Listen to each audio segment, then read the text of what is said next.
Some of you guys may be wondering why someone would sell their property subject to or seller finance. Well, look no further because I'm going to do a full breakdown of why people would choose one of those options.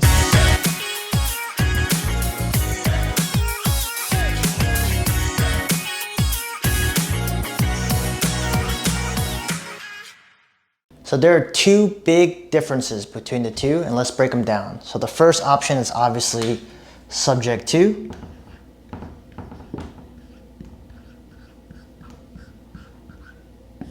And then you also have seller finance.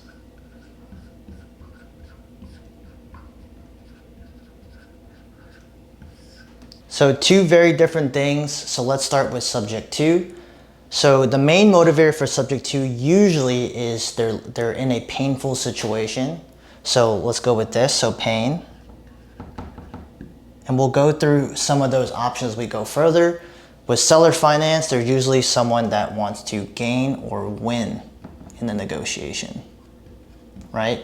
There is some pain in seller finance and there is some gain in subject to, but most of the time in a subject to transaction, there's usually some sort of pain associated to it.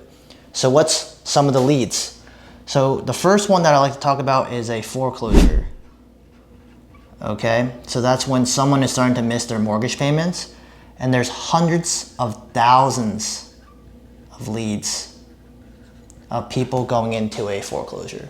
And why are foreclosures a good topic or a good lead source? Well, imagine someone's going through a foreclosure and the bank is threatening them to take their property back, right? So what we can do as an investor is we can actually catch up those late mortgage payments or arrears and then take over the property subject to.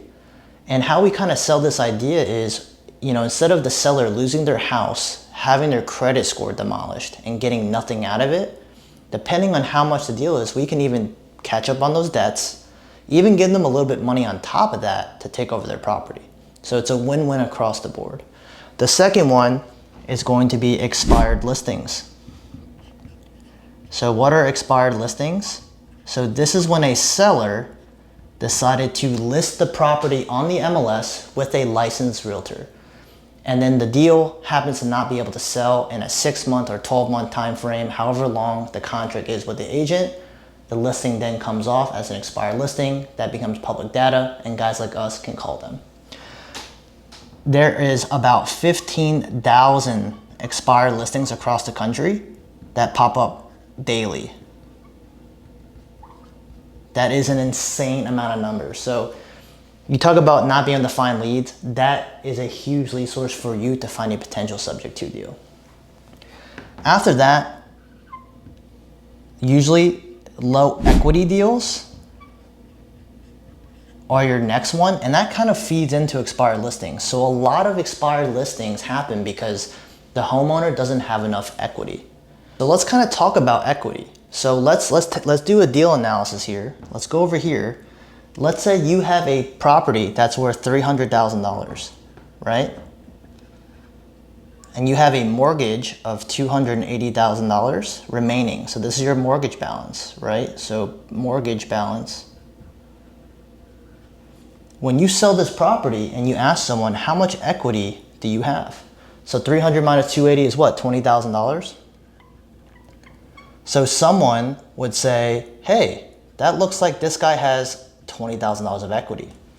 But when you ask a more experienced investor, you're gonna realize that this deal, the seller actually has even less equity. He's probably even in the negative, because when a seller sells their property, they have to pay closing costs, they have to pay realtor costs, and they gotta pay all the title fees and all that stuff, and they're gonna end up paying more than the $20,000 of equity that they have in the property. So that means that when a buyer comes in, they're not offering high enough for the person to actually make money. They're probably going to lose money. An example of this deal, actually, I did a low equity purchase subject to a travel nurse. So she bought the property 2 years ago with an FHA loan. So she put 3.5% down. She had to sell the property because she didn't want to manage it. She worked 80 hours a week as a travel nurse, and she was getting married and moving in with her fiance. And she had her property listed for about 5-6 months, and she couldn't get an offer that kind of met her requirement because she was going to lose $10,000 to $15,000 on this sale. So we happened to get connected through a mutual friend, and I actually gave her $6,000 on top of taking over that mortgage. So instead of her losing $10,000 to $15,000 to make this sale, she actually made $6,000, and I took over her mortgage that was about 3.98% interest.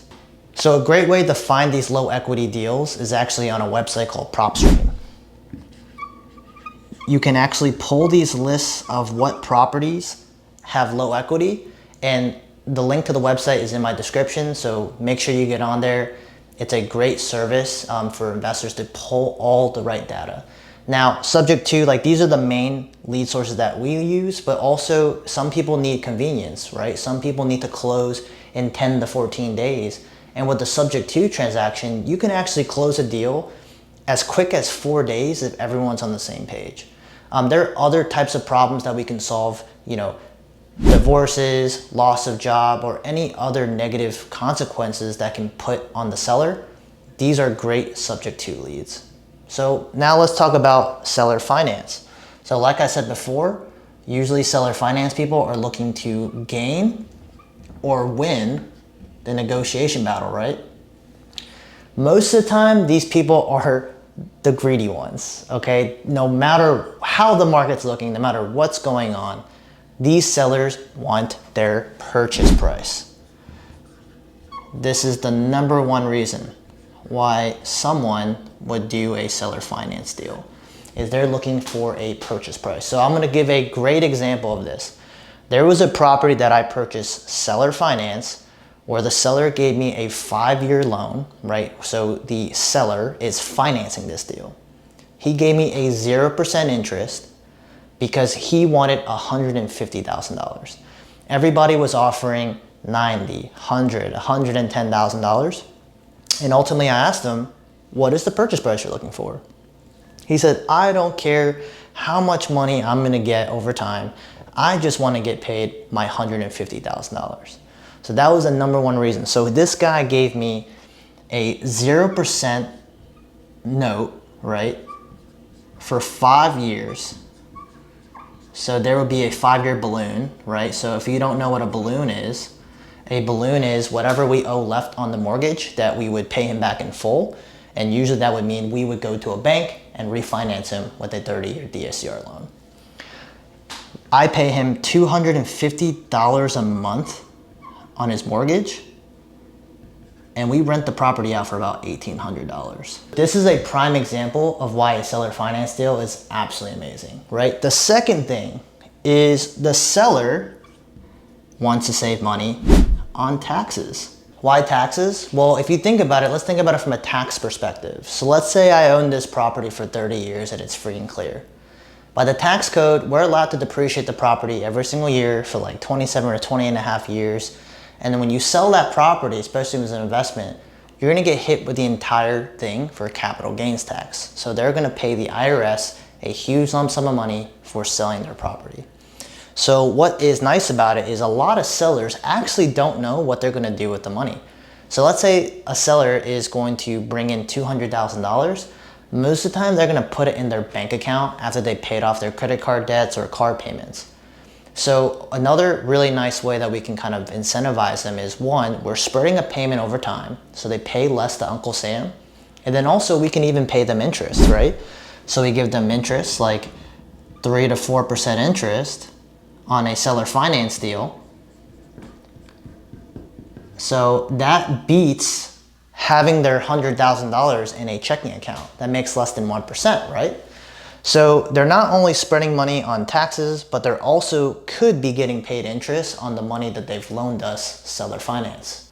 I hope you guys enjoyed the video and learned something new about subject to and seller finance. If you want to learn more, there's a link in my description for my free course where I'm going to teach you guys how to find these right leads and also how to negotiate these type of deals so you can find cash flowing properties with little to no money out of your pocket. So I appreciate you guys. Don't forget to hit the subscribe button because it really helps out my channel, and I'll see you guys next time.